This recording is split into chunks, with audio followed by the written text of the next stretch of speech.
Yes, how you doing? I'm Brian Austin. I make visual art. So I have cartoons and drawings that I made when I was a kid. I don't even know what age they are anymore.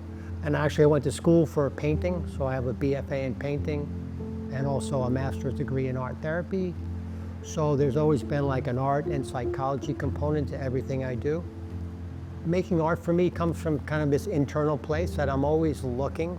Like I'll do things like close one eye and see how things kind of land in space. That's always very important to me, of like really being reflective with my eyes and looking at things.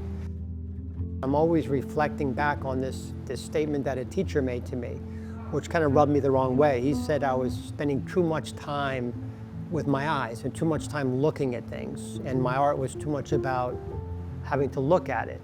And I reflect on that all the time now. That's really where my main focus is in the eyes and looking at things. The thing I reflect on and think about is the viewer is rewarded by spending time with my work. Let me back up a bit. The real impetus for this piece was the NFT craze. I was really disturbed by this idea that there were these images and this content that people could buy, but they weren't really looking at it, and it was supposedly permanent so that they could have it forever and trade it. So I'm like, I'm gonna make something that's non-permanent, and I'm gonna make something that you really have to spend time with and be physically in the room with to experience. You can't see it on your phone. You've got to stand here, and not only that, you have to stand in different spots to actually see the piece. So it makes the work very difficult, I think, for a viewer. It makes it difficult for me to make it because I'm always shifting and working on different areas of it that change over time and change with your perspective. All my work goes back to the Warner Brothers cartoons.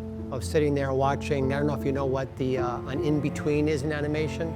So that space, my friend called this piece the impossible middle.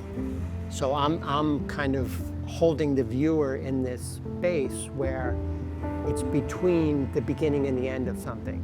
You're always caught in the middle. Nothing's quite settling and resolving itself. You're looking here, you see something, you move over there, that piece changes, and this is different. And then add on top of that this notion that this piece is made out of plasticine. It's a non-durable material. You can't make a mold out of it. You can't fire it. It will never harden. I can't save it. It's put together with wire that's not very strong, and held together a lot with Scotch tape. So this whole idea built into this process of it's like life, it's not permanent. And you have to experience, you have to be in the room, stand there. Just like with a person, you have to spend some time with somebody to get to know them. You have to spend some time with this piece to get to know it.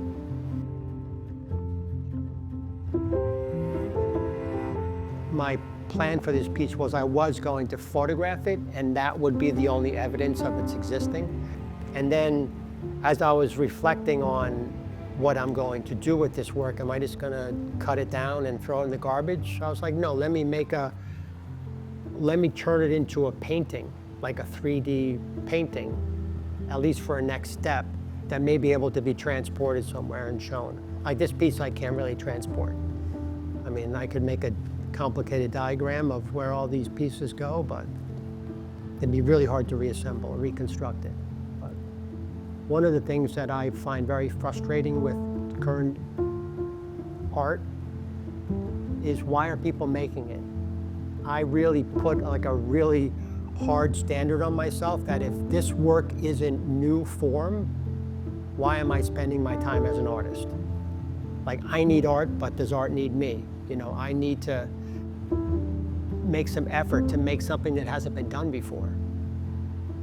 It's a very strange place where I'm making something impermanent, but I want it to be remembered. And I'm trying to live in that space. I'm not trying to deny it, you know, it's just like a human being. You're impermanent, and you hope you're remembered. So this work is really impermanent, and I hope somebody remembers it. And so I want to leave some kind of documentary evidence that it existed.